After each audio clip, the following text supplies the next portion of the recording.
Ito na naman po ako, magluluto tayo ng spaghetti carbonara. Ayan po, bacon muna. Guys, habang niluluto ko po ang bacon, ito po, i-explain ko lang sa inyo itong sauce ng carbonara.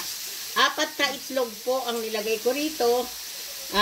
Kulang po ng 4 na itlog, so ginawa ko na siyang 5. Ngayon po, hinalo ko na yung mga cheese niya.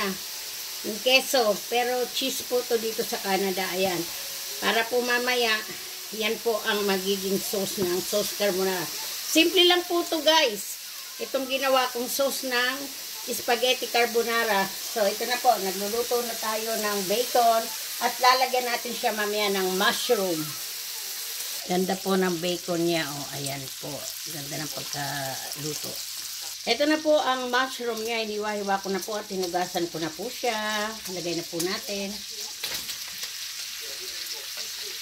Kahaluin natin.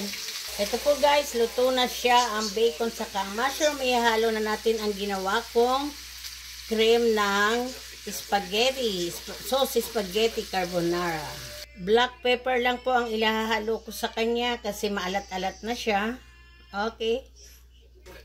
So guys, ito na po, luto na ang aking sauce ng spaghetti carbonara. Ayan po, tingnan nyo yung cheese, di ba? Lapot ng cheese niya. Oh. So iniintay ko na lang po guys ang spaghetti. Nagpapakulo na po ako ng tubig na mainit. Ito na guys, ihalo na natin ang spaghetti. Spaghetti carbonara guys. Ayan, ihalo lang po natin. Ito na po ang finished product. Spaghetti carbonara. Thank you po. Sana po mag-subscribe pa po kayo.